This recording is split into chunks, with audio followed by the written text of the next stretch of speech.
My name is Olivia Sterling. I'm 28 years old.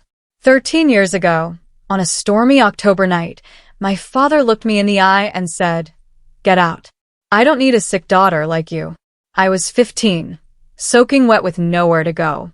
The reason? My younger sister told a lie. A calculated, deliberate lie that my parents believed without question. And just like that, I was erased. 3 hours later, police called them to the hospital. I'd been hit by a car. When Dad walked into that hospital room and saw who was sitting by my bed, his hands wouldn't stop shaking.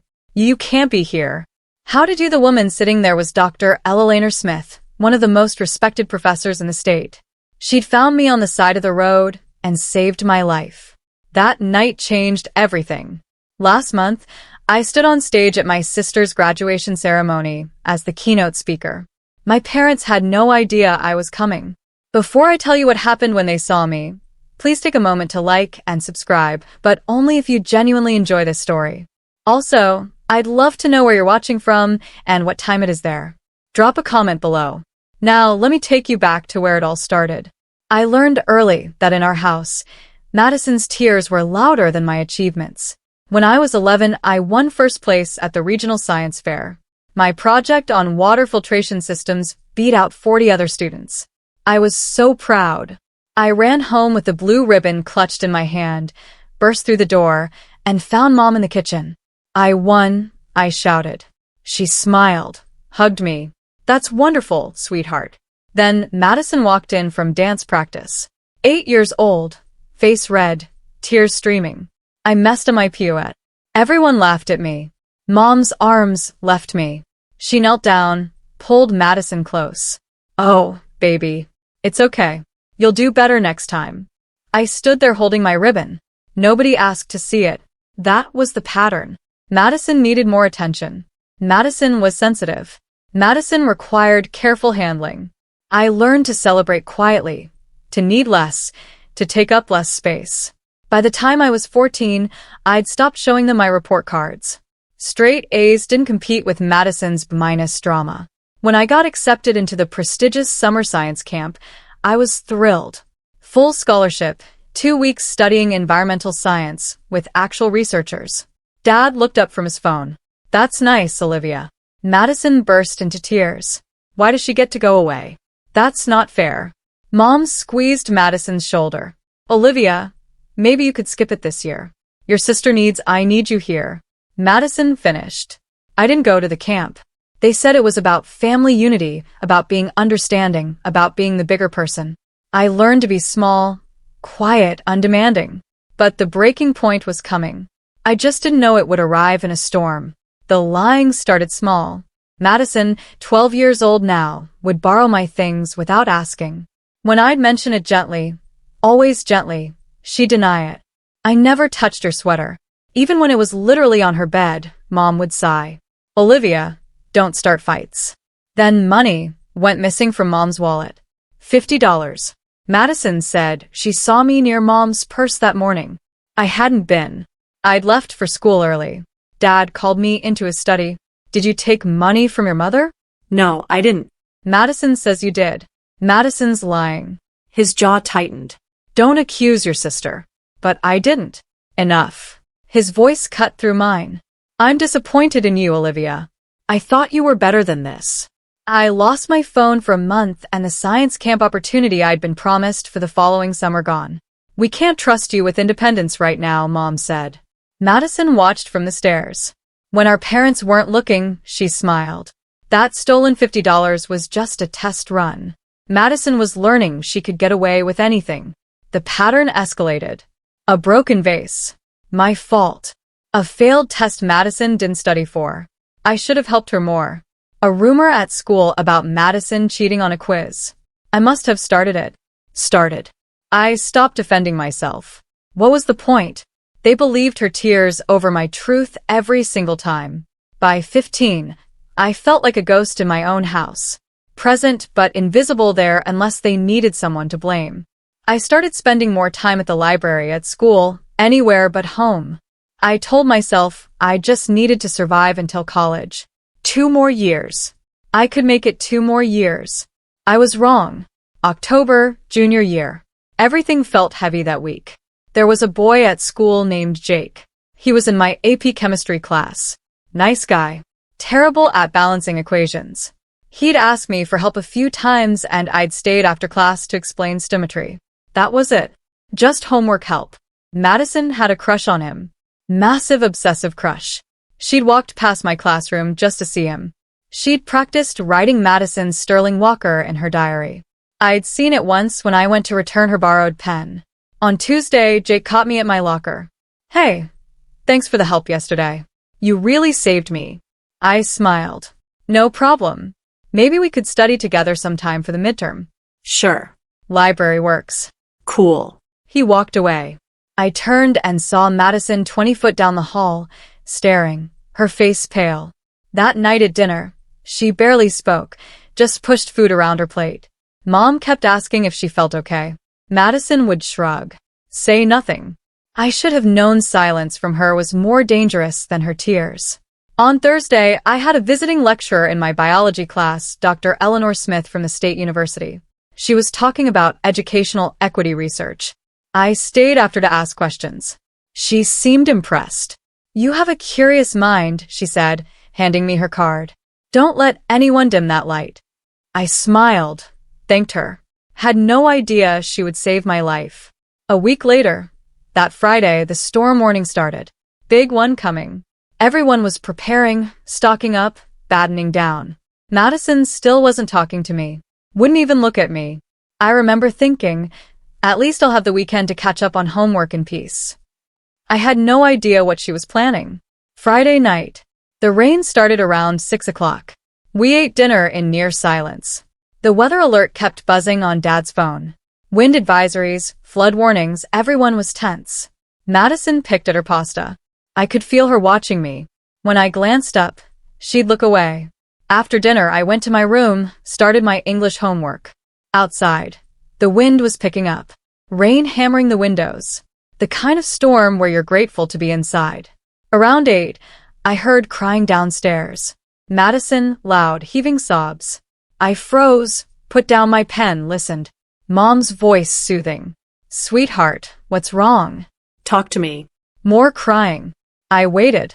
Maybe she'd twisted her ankle. Maybe she'd failed another test. Maybe Olivia. Dad's voice, sharp, angry. Get down here now. My stomach dropped. I walked downstairs slowly. Each step felt heavy. Madison was on the couch, face buried in Mom's shoulder. Mom was stroking her hair. Dad stood by the fireplace, arms crossed, face red. What's going on? I asked. Madison looked up, eyes swollen, tears streaming. She looked at me, and for just a second, less than a second, I saw something else behind those tears. Something cold. Then it was gone. Tell her what you told us, Dad said. His voice was ice. Madison's lip trembled. Why do you hate me so much? What? I stepped closer. I don't hate you. Then why? She hiccuped, sobbed. Why have you been spreading rumors about me at school? My mind went blank. What rumors? About me and Jake? About me cheating on that quiz? About me being a liar? The floor tilted. Madison, I never don't lie to her, Mom said quietly. Just don't. I didn't know what she was talking about, but I was about to find out, and it would cost me everything. I didn't spread any rumors, I said. My voice shook. I don't know what you're talking about. Madison pulled out her phone, hands trembling. Then explain this. She showed Mom a screenshot, some group chat, messages I'd supposedly sent, vicious stuff about Madison, things I would never say. But there was my name, my profile picture. I didn't write those. I said, someone's using my account. Stop. Dad's voice cracked like thunder. Just stop lying. I'm not. And Jake, Madison whispered. You knew I liked him. But you've been flirting with him, trying to make me look stupid. He asked me for help with chemistry. That's all. That's all. Madison's voice rose. You've been staying after class with him, meeting him at the library. He told his friend he thinks you're pretty. We're study partners. You tried to steal him from me. Madison was standing now. And last week you pushed me on the stairs. Look. She pulled up her sleeve. A bruise on her forearm. Dark purple. I stared. I never touched you. You did, Mom. She did.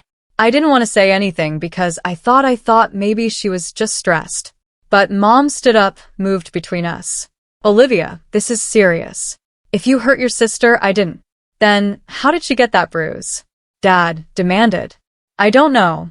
Maybe she did it herself. The words hung in the air. Madison's eyes went wide.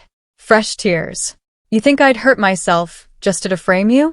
Yes, I was shouting now, desperate. Yes, because you do this. You lie. You've been lying about me for years. Dad took a step toward me. Is this true, Olivia? You've been bullying your sister, making her life miserable.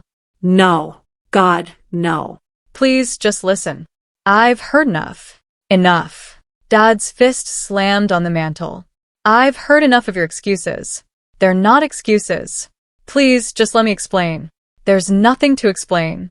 Mom's voice was quiet, disappointed. I thought we raised you better than this. Madison sobbed into her hands. The perfect picture of a victim. I looked at her, really looked at her. And for a moment, she looked back. And she wasn't crying anymore. Her eyes were dry, calculating. You're lying, I said, barely a whisper. I'm not, she said, and her voice didn't shake. You are. You made all of this up. Olivia. Mom started. She's lying. I turned to Dad. Please, you have to believe me. I would never hurt her. I would never spread rumors. She's doing this because she's jealous. Because Jake doesn't like her. Because that's it. Dad's voice went cold. Flat. I don't want to hear another word from you. You're sick. Something's wrong with you. The word hit like a slap. Sick. I'm not. You need help. Professional help. But right now, he pointed to the door. Right now, I need you out of my sight. The rain was pounding outside. Thunder shook the windows. Dad, it's storming. I don't care. Where am I supposed to go? That's not my problem. His face twisted. Get out. I don't need a sick daughter like you in this house. The words carved into me. Sick daughter. Like I was diseased, broken, wrong. I looked at Mom, begging silently. Say something. Stop him. Tell him this is insane. She turned away, kept her arm around Madison. I grabbed my jacket from the hook. My hands were shaking so hard I could barely zip it. The door slammed behind me. Through the window, I could see Madison watching me leave. She wasn't crying anymore. She was smiling. The rain hit me like a wall. Cold, angry. Within seconds, I was soaked through. I stood on the porch for a moment, waiting.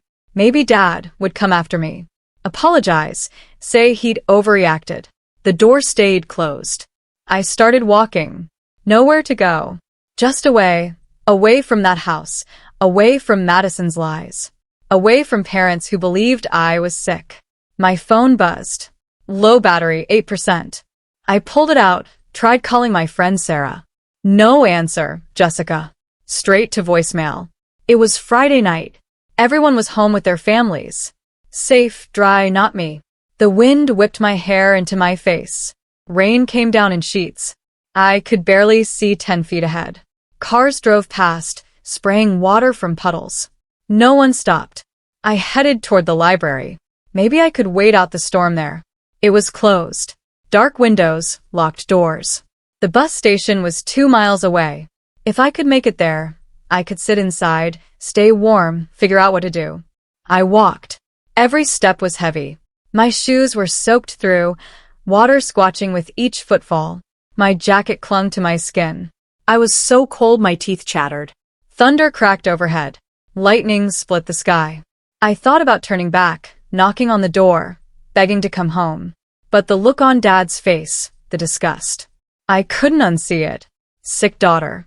Maybe he was right. Maybe something was wrong with me. Why else would my own family choose Madison over me every single time? The bus station was still a mile away. The rain got heavier, the wind stronger. I didn't see the headlights until it was almost too late. I was crossing at an intersection. The light was green. I'm sure it was green, but the rain was coming down so hard and the wind was howling, and I couldn't see clearly. The car came out of nowhere. Headlights bright and blinding, a horn blaring, brakes screeching. I tried to jump back. Wasn't fast enough. The impact threw me sideways. I felt my body hit the hood, then the pavement hard. My head cracked against the asphalt. Pain exploded through my skull, white hot and all-consuming. I couldn't move, couldn't breathe. Rain poured into my mouth, my eyes. Everything was sideways. Wrong. I heard a car door slam, footsteps running, splashing through water. Oh my God! Oh my God! A woman's voice panicked. Sweetheart, can you hear me? I tried to answer. Nothing came out. Don't move. Just stay still.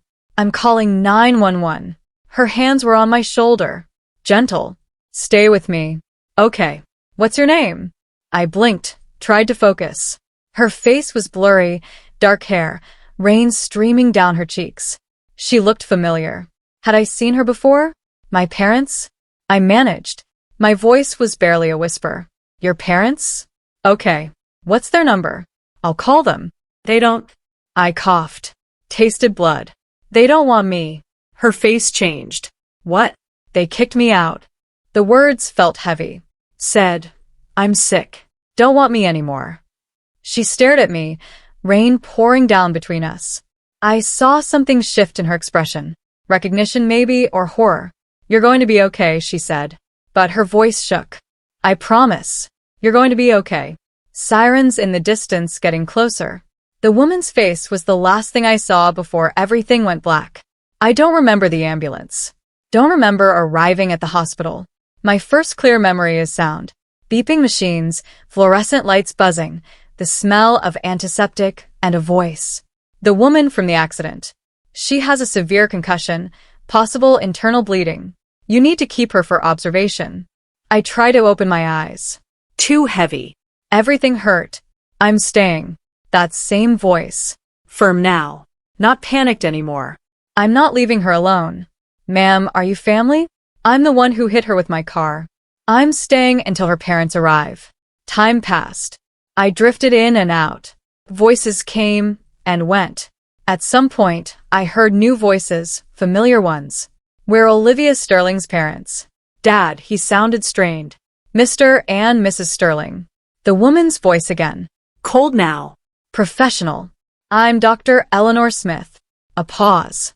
Recognition clicking. You're a professor at the State University. Mom said, I am Dean of Graduate Studies. Actually, her tone could cut glass. I'm the one who hit your daughter with my car tonight. It was an accident, Dad said quickly. We don't blame. She ran across the road in the middle of a storm. She was soaking wet alone at night. Dr. Smith's voice rose. She was 15 years old. Why was she out there?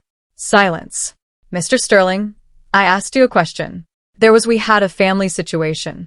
A discipline issue. A discipline issue.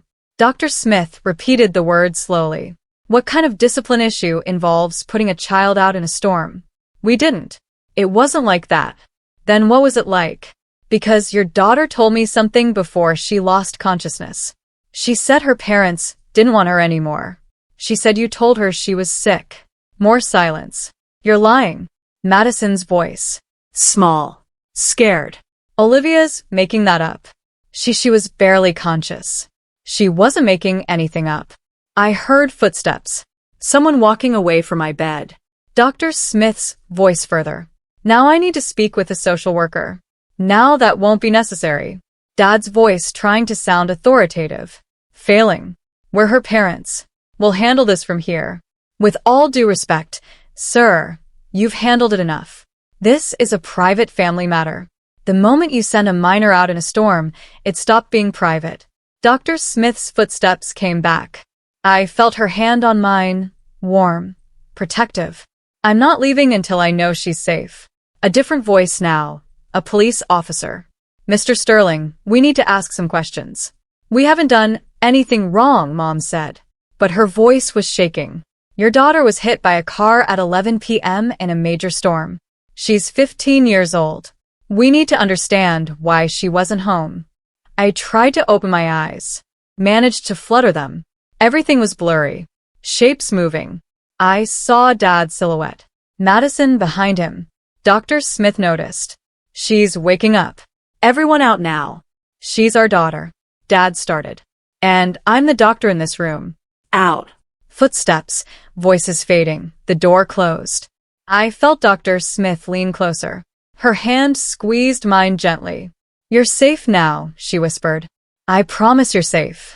I wanted to believe her, but safe was a foreign word. I hadn't felt safe in years. I closed my eyes again. Let the darkness take me. When I woke up 3 days later, my parents were gone. Dr. Smith was still there. She'd kept her promise. She hadn't left me alone. The concussion was severe. I spent 4 days in the hospital. Dr. Smith came every day, brought books, sat by my bed, talked to me about college, about science, about futures I'd never imagined. My parents visited once, brought a bag of clothes, some schoolwork. They stood at the foot of my bed, uncomfortable. Strangers in hospital scrubs. We're glad you're okay, Mom said. Dad nodded. You gave us quite a scare. Neither said sorry, neither explained, neither asked if I wanted to come home. Madison didn't come at all. On day 5, a social worker came. Her name was Rita. She had kind eyes and asked questions in a gentle voice about my home, my family, what happened that night. I told her everything. Madison's lies, my parents choosing her, the words sick daughter. Rita listened, took notes. Olivia, you have options. You don't have to go back. Where else would I go? Dr. Smith knocked on the door, stepped in. She could stay with me. I stared at her. What? Foster placement temporary, until we figure out something permanent if you want. She looked at Rita. I've already started the paperwork. Why would you do that? My voice cracked. You don't even know me. Dr. Smith sat on the edge of my bed. Because someone once did it for me. When I was 17, my family kicked me out. A teacher took me in. Changed my life. She touched my hand. You're brilliant, Olivia. You have potential most kids never dream of. Don't let anyone tell you you're sick. Don't let anyone dim that light. I started crying. Couldn't help it. I'll understand if you want to go home, Dr. Smith said softly. But if you want something different, I'm here. I made my decision in that hospital room. I chose different. 6 months later, I was a different person. Same name, different life. Dr. Smith's house was quiet, organized, full of books and plants and soft classical music. She gave me the guest room, said I could decorate however I wanted. I transferred schools, started fresh. No one knew about Madison, about my parents, about being the sick daughter. I was just Olivia, smart, focused, finally free to breathe. Dr. Smith, Eleanor, she insisted I call her, exposed me to a world I'd never seen. University lectures, research symposiums, dinners with professors discussing policy and equity and change. Education is freedom, she'd say. Knowledge is power. No one can take that from you. I threw myself into school. Straight A's weren't just grades anymore. They were proof. Proof I wasn't sick, wasn't broken, wasn't wrong. Eleanor taught me about grant writing, about scholarships, about systems that help kids like me, kids from difficult situations, kids who need a second chance. You're going to do something important someday. She told me once we were having dinner, pasta and salad, normal, safe. I can see it. I thought about my old family sometimes. Wondered if Madison ever told them the truth. If Dad ever regretted those words, if Mom ever stood up for me. But mostly I didn't think about them at all. I heard things through mutual friends. Madison was doing fine, still the golden child, still the center of attention. My parents had removed all my photos from the house like I'd never existed. Good, I thought. Let them erase me. I'm building something better. By my senior year, I had a plan. College, major in education policy, build something that would help kids who fall through the cracks, kids whose families fail them. I was going to turn my pain into purpose. College was a blur of study sessions and late nights and slowly learning to trust again. I got a full scholarship to a prestigious university. Eleanor's recommendation letter was glowing. I majored in education policy and social justice, minored in psychology. I wanted to understand systems, why some kids got help and others fell through cracks wide enough to swallow them whole. Summers the first interned at nonprofits, grant writing organizations, youth advocacy groups. I learned how money moved, how programs started, how to turn empathy into action. I graduated summa cum laude. Eleanor cried at my ceremony. I'm so proud of you, she whispered. So incredibly proud. I got hired immediately as a research coordinator at a university education department. Laners University, actually. Different building, professional distance, but still connected. At 25, I had an idea. A scholarship program for students from difficult family situations. Kids who'd been kicked out, abused, neglected, kids who needed a second chance. I called it the Second Chances Scholarship. Original, I know, but clear. Eleanor helped me write the grant proposals. We secured funding from 3 organizations, launched the program at 1 university as a pilot, then 2 universities, then 5. By the time I was 27, we'd awarded over $200,000 in scholarships, helped 47 students stay in school, stay alive, stay hopeful. Media started paying attention. Local newspapers, education journals. I gave interviews, spoke at conferences, always told my story vaguely. A 15-year-old girl who was told she didn't belong. Never named names. One day, my colleague David Brooks knocked on my office door. Olivia, you're being considered for keynote speaker at a graduation ceremony. Which university? Riverside State University. My stomach dropped. I stopped, breathed. That's my sister's school. David blinked. You have a sister? Not anymore, I said quietly. But yes, she graduates this spring. David sat down. Do you want me to decline on your behalf? I stared at my desk, my hands, the scholarship applications stacked in neat piles. 47 students, 47 second chances. What's the theme? I asked. Resilience and educational equity. President Walsh specifically requested. You said your work embodies everything the ceremony should represent. My work, the scholarship program born from being thrown away, from being called sick. Would I have to? I paused. Would I have creative control over my speech? Complete control. They just want you there. I thought about Madison sitting in her cap and gown, smiling, probably bragging about her perfect family, her supportive parents, her only child status. I thought about my parents in the audience, proud, oblivious, still believing they'd made the right choice 13 years ago. I thought about standing on that stage telling my story, not for revenge, for closure. I need to talk to Eleanor, I said. That night over dinner, I laid it out. They have no idea I exist in this capacity. No idea I built this. They probably think I'm dead or homeless or I stopped. I don't know what they think. Eleanor set down her fork. What do you want to happen? I want to close the chapter properly, not with anger, with truth. And if they're hurt, they hurt me first. I met her eyes. I'm not doing this for revenge. I'm doing this because my story matters. Because showing them who I became despite them, that's not vindictive. That's honest. Eleanor reached across the table, squeezed my hand. Then do it on your terms with your head held high. Show them who you are now. I called David the next morning. Tell President Walsh I accept. I didn't see Madison in person, but I heard things, saw things. Social media makes ghosts visible. She posted constantly. Her senior year was documented in filtered photos and carefully curated captions. Brunches with friends. Study sessions that looked more like photo shoots. The perfect college experience. I can't believe I'm graduating in 2 months. One caption read, so grateful for my parents who supported me every step of the way. #blessed, #family first. The comments poured in. You're amazing. So proud of you. Your parents raised you right. I scrolled through her profile once. Just once. Morbid curiosity. There were no photos of me, no mentions of a sister in her digital universe. I'd never existed. One post caught my attention. Madison at dinner with our parents. Big smiles. Wine glasses raised. Celebrating my graduation with the 2 best people in the world. Love you, Mom and Dad. Dad looked older, gray at the temples. Mom looked tired, but they looked happy, proud. I closed the app. Through old acquaintances, people I'd known before the storm. I heard Madison was excited about graduation. Big ceremony. All her friends would be there. Her parents were throwing a party afterward. The keynote speaker is supposed to be really good, one friend posted in a group chat. I was still accidentally part of some researcher who started a scholarship program. Should be inspiring. Madison had replied, Ugh, those speeches are always so boring, but whatever. It's my day. I smiled at that, took a screenshot, saved it.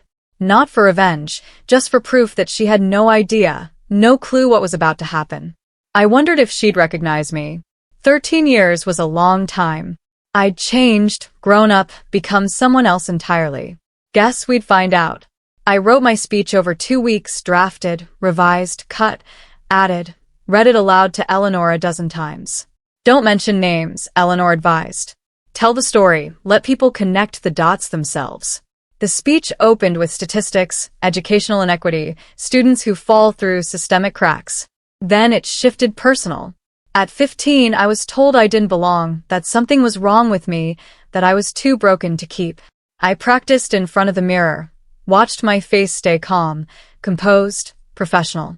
But someone saw potential instead of problems. Someone gave me a second chance. And that changed everything. No tears, no anger, just facts, just truth. David arranged everything. Parking, credentials, my name in the program. Olivia Sterling, director of Second Chance's scholarship program. The night before, I couldn't sleep. Lay in bed staring at the ceiling, thinking about Madison, about Dad's voice saying, sick daughter, about Mom turning away. Was I doing this for the right reasons? Eleanor knocked softly. Came in with tea. Sat on the edge of my bed, like she had 100 times before. Second thoughts? She asked. Just thoughts. You're not the girl they threw away, Olivia. You're the woman who built herself back up. Remember that tomorrow? I sipped the tea. Chamomile. Honey, will you be there? Front row always. Morning came too fast. I dressed carefully. Navy suit. Professional but not stuffy. Eleanor's grandmother's pearl necklace. She'd insisted I borrow it. In the mirror, I looked confident, successful. Nothing like the soaked 15-year-old who'd been told she was sick. I was ready. The campus was beautiful. Old brick buildings, manicured lawns, students in caps and gowns everywhere, families taking photos, laughter, excitement.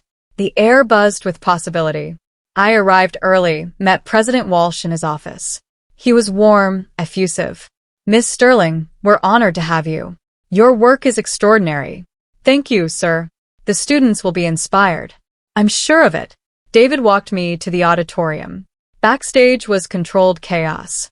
Faculty adjusting robes, staff checking microphones, graduates peeking through curtains at the filling seats. I looked at the program, scanned the graduate names. There, row 3. Madison Sterling, Bachelor of Arts Communications. My heart kicked against my ribs. You okay? David asked. Yes, I folded the program. Just ready. Eleanor arrived. She wore a beautiful emerald dress, looked proud. She hugged me tight. You've got this. I know. Remember, I know. I smiled. Head high, truth clear. No revenge, just honesty. She kissed my cheek, went to find her seat. The auditorium was filling. I could hear the murmur of voices. Hundreds of people, families, friends, all here to celebrate their graduates. Somewhere out there, my parents were sitting down, probably in the middle section. Good view. Excited for Madison's big moment. They had no idea who the keynote speaker was. David had confirmed the program listed my name, but buried in small print. Most people didn't read speaker bios carefully. They'd find out soon enough. President Walsh touched my shoulder. 5 minutes, you're on. After the opening remarks, I nodded, breathed, smoothed my suit. From the wings, I could see the stage, the podium, the microphone, hundreds of faces beyond the lights. It was time. Wait, before I tell you what happened when I stepped on that stage, I need to ask, have you ever been in a situation where your family doubted you, but you proved them wrong? Drop a yes or no in the comments. And if you're enjoying this story so far, please hit that like button. It really helps this story reach others who might need to hear it. Okay, now back to the ceremony. This is where everything changed. President Walsh stepped to the podium. The crowd quieted. Welcome graduates, families, and honored guests. Today we celebrate achievement, resilience, and the boundless potential of our students. Applause. Cheers. Our keynote speaker embodies these values. She's dedicated her career to ensuring that every student, regardless of circumstance, has access to opportunity. Please welcome the director of the Second Chances Scholarship Program, Ms. Olivia Sterling. The auditorium erupted in polite applause. I stepped into the light. The stage was massive. Podium centered, microphone waiting. Beyond the front row, faces blurred into a sea of caps and gowns. I walked with measured steps, confident, calm. My heels clicked against the stage floor. And then I saw them. Row 3, Madison cap and gown. Honor cords around her neck. She was clapping, smiling, turned halfway to whisper something to the girl beside her. Then she looked up, saw me. Her hands froze mid-clap. Her smile faltered. Confusion crossed her face. Then recognition, then shock. Her mouth opened slightly. No sound came out. Behind her, row 8. Mom and Dad still clapping, not looking closely yet. Just polite audience members applauding a speaker whose name they hadn't registered. I reached the podium, adjusted the microphone, looked out over the crowd. Madison's face was pale, staring. Her friend nudged her. You okay? Ella Laner sat front row stage right. She nodded once, small, encouraging. I gripped the podium edges. Good morning. Thank you, President Walsh, for that generous introduction. My voice carried clear, strong, amplified across hundreds of people. Dad's head jerked up. I saw him lean forward, squint, trying to place my voice. Mom's hand went to her chest. I smiled. Professional, warm. It's an honor to be here today. Today, I want to talk about resilience, about what happens when you lose everything and find yourself anyway. The audience was quiet now, attentive. Let me tell you about a 15-year-old girl. I kept my voice steady, conversational. She was told she didn't belong, that something was fundamentally wrong with her, that she was too broken to keep. Mom's hand gripped Dad's arm. I could see it even from the stage. One night, in the middle of a storm, she was put out, told to leave, told she wasn't wanted anymore. Whispers rippled through the crowd, uncomfortable shifting. She wandered alone in that storm for hours. No phone, no money, no place to go. She was hit by a car. Nearly died. Madison had gone completely still, frozen. Her face was white. But someone stopped. Someone helped. Someone saw potential where everyone else saw problems. Ella Laner's eyes were bright, proud. That person became her family, her mentor, her mother in every way that mattered. I paused. Let the words settle. That 15-year-old girl was me. The auditorium went silent. You could have heard a pin drop. Dad stood up halfway. Mom pulled him back down.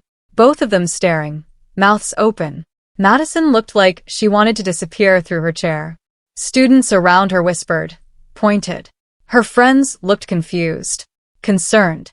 I'm here today because Dr. Eleanor Smith. I gestured to Eleanor. Didn't give up on me when my own family did. She taught me that rejection isn't the end. It's a beginning. More whispers spreading like wildfire. The Second Chances Scholarship was born from that experience. It exists for students who've been told they're not enough, who've been dismissed, abandoned, cast aside. I looked directly at Madison, made eye contact. Because being rejected doesn't define you. What you do afterward does. Today, that scholarship has helped 47 students. My voice stayed level, clear. Students like the girl I used to be. A woman in the back whispered loudly. Is that really her family? I continued. Professional, unshaken. I learned something important in those years after the storm. Family isn't always biology. Sometimes it's choice. Sometimes it's the people who choose you when others walk away. Ella Laner wiped her eyes, smiled at me. I learned that you don't need everyone to believe in you. You just need one person. One person who sees past the surface, past the accusations, past the lies. Madison's face crumpled. She looked down, shoulders shaking. Her friends had stopped whispering. They were staring at her now, connecting dots. And I learned, I gripped the podium, that success isn't about proving people wrong.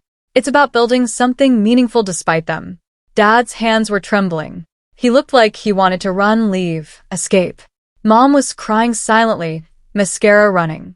So to the graduating class of Riverside State University, I leave you with this. Your worth is not determined by who stays. It's determined by how you grow after they leave. I paused. Let that land. You will face rejection, disappointment, people who underestimate you. That's guaranteed. I looked across the sea of graduates, young faces, hopeful. But you get to decide what happens next. You get to choose who you become. Standing ovation slowly, at first then building students, standing faculty families, not everyone. Dad stayed seated, pale hands over his face. Mom stood mechanically clapping weakly, tears streaming. Madison didn't move, sat frozen, staring at her lap. I stepped back from the podium.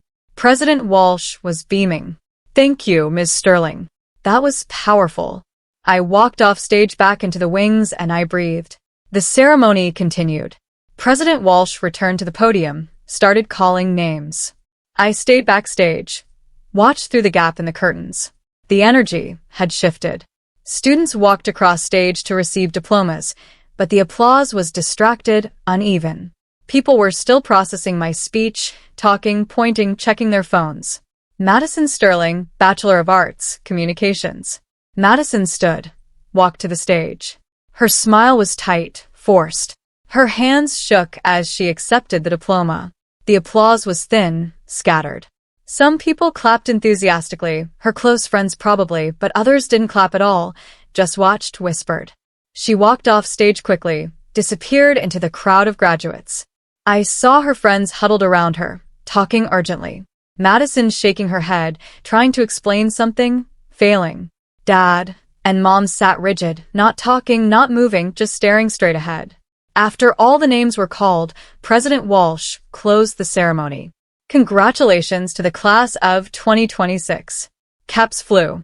Cheers erupted. Families rushed forward. I slipped out a side door. Met Eleanor in the reception area outside the auditorium. You did it, she said. Hugged me tight. I did. How do you feel? I thought about it. Free. David appeared. Olivia, wow. He looked flustered.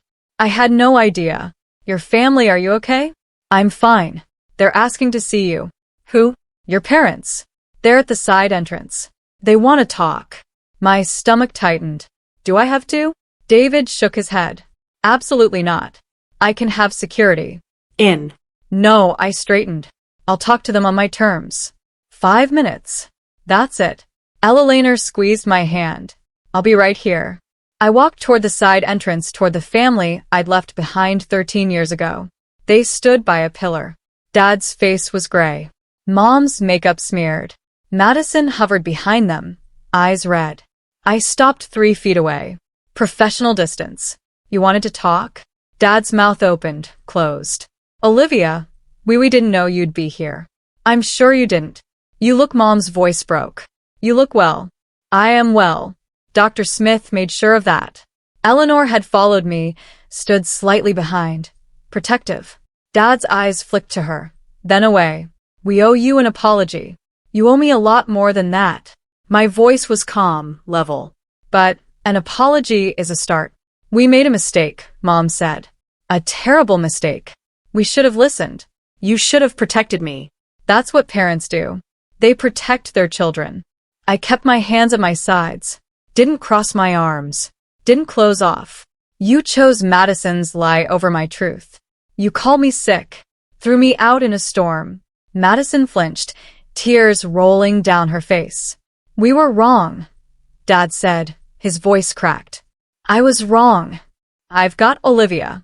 I've regretted that night every day for 13 years. Good. The word hung there sharp. Can we talk? Mom reached toward me. Privately, as a family? We're not a family. I said it gently. Not cruel, just factual. You made that clear 13 years ago. But we can fix it, Dad said desperately. We want to fix it. Please, there's nothing to fix. You made your choice. I made mine. We're done. Olivia. Madison's voice. Quiet. Broken. I'm sorry. I was 12. I was stupid. I didn't know. You were old enough to know what you were doing. David appeared with a folder. Olivia, these are the scholarship applications for next semester. President Walsh wanted you to have them before you left. He handed me the folder.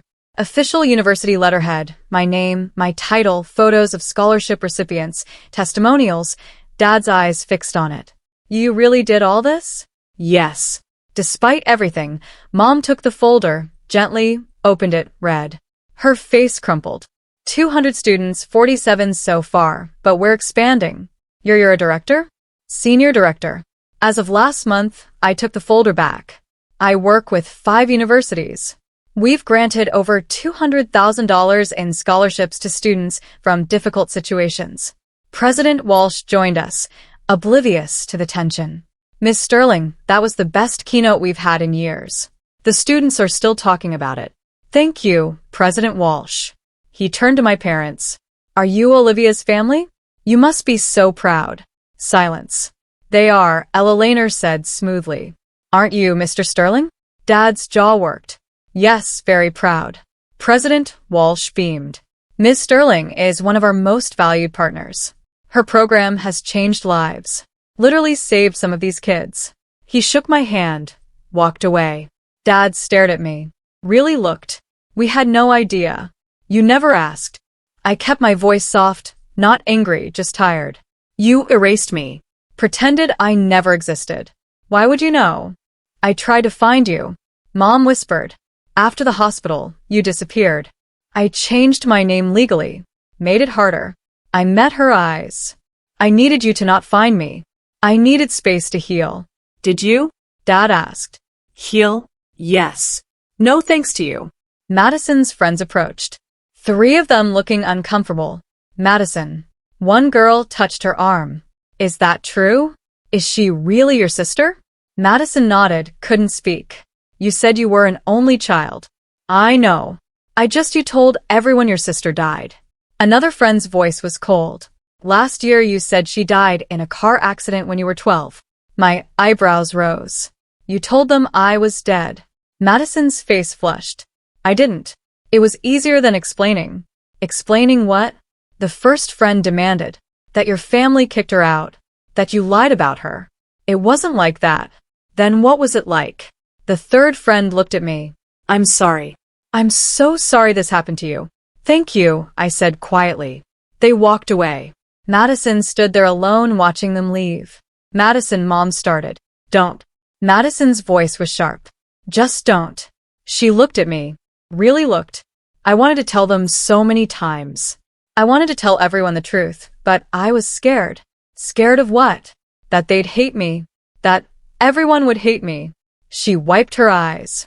They were right, too. I deserve it. Madison. I stepped closer. I don't hate you. I forgive you for my own peace, not yours. But I don't want a relationship. I need you to respect that. Can't we just know? Firm. Clear. You made choices for 13 years. Choices to keep lying, to keep me erased. That's not childhood stupidity. That's who you became. Madison sobbed. Mom pulled her close. I looked at Eleanor. Can we go? Yes. She linked her arm with mine. Let's go home. We walked away. Didn't look back. Didn't look. Behind us, I heard Madison crying. Her dad saying my name. Weak. Desperate. I kept walking. Okay, I need to pause here for just a second. That moment standing there watching Madison realize she couldn't lie her way out. It was 13 years in the making. If you've ever had to set boundaries with toxic family members, drop a comment. Boundaries matter. And if this story is resonating with you, please subscribe. I share these stories because I know someone out there needs to hear them. Now, let me tell you what happened in the weeks that followed. The week after graduation, my phone wouldn't stop buzzing. Voicemails from Dad. Please call back. We need to talk. I'm so sorry. We're so sorry. Just please. Emails from Mom. Long rambling, full of apologies and excuses. We were under so much stress. Madison was going through a phase. We didn't understand what we were doing. I didn't respond. Not yet. Work kept me busy. Scholarship applications poured in. The ceremony had gone viral. Not the whole thing, but my speech. Someone had recorded it, posted it to social media. 50,000 views, then 100,000. Comments flooded in. This woman is incredible. Family isn't blood. It's who shows up. I cried. This is exactly what I needed to hear. But also, anyone know if this is real? What university was this? Need to know what happened to the sister? I ignored them, focused on work. Then an email came from one of Madison's former friends. Subject line: You deserve to know.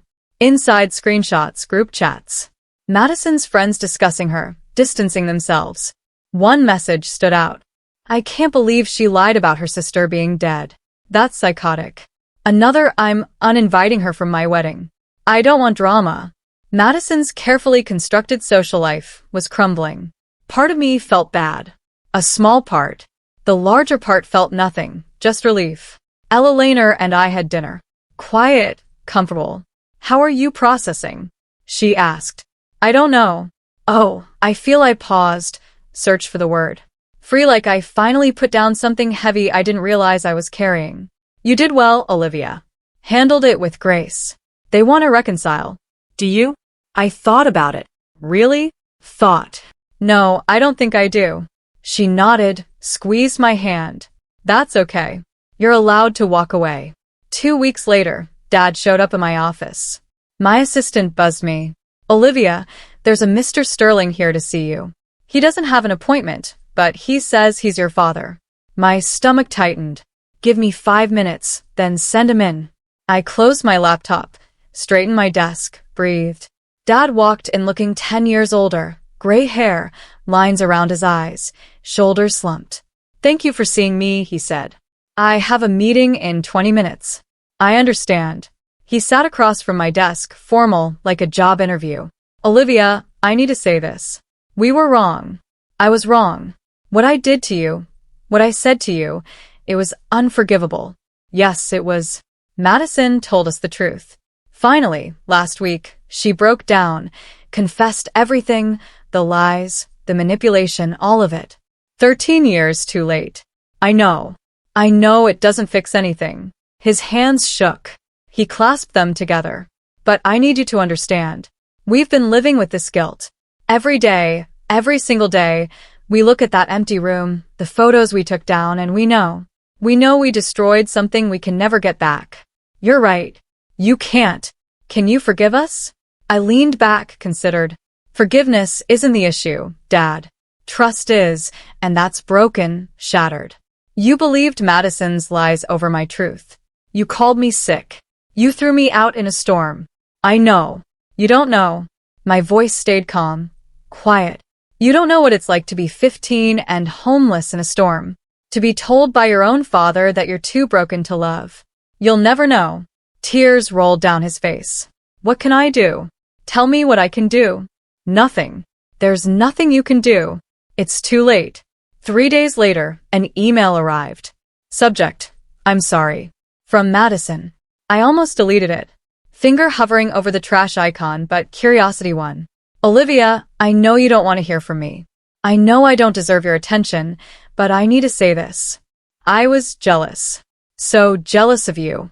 You were smart and capable, and people liked you without you even trying. I had to work for every bit of attention I got. And it still wasn't enough.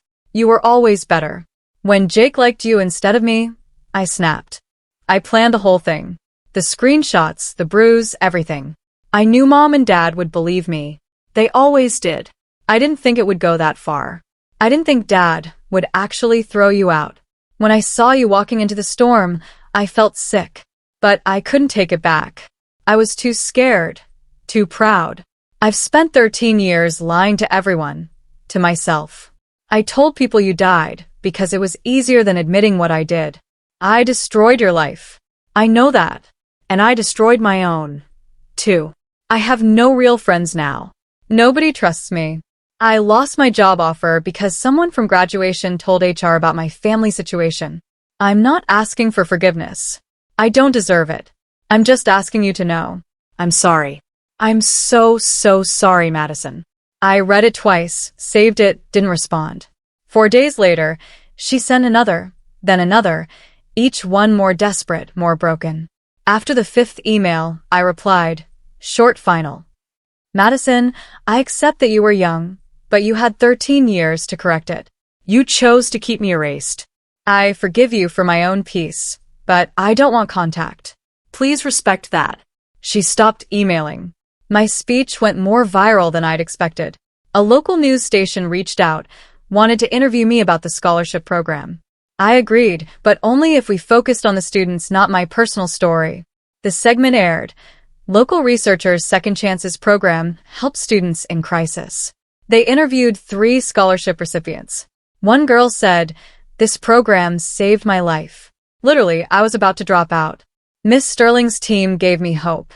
Applications tripled. Funding requests poured in. 3 more universities wanted to partner. Education journals called. "Would you write about your methodology?" A national conference invited me to speak.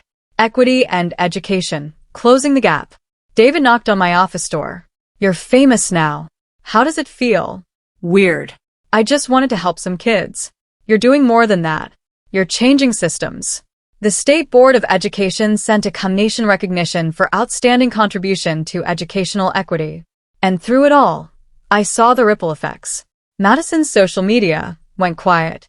No more posts. Her accounts eventually went private.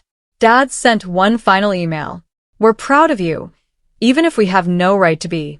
I didn't respond. Mom tried calling once. I didn't answer. Old.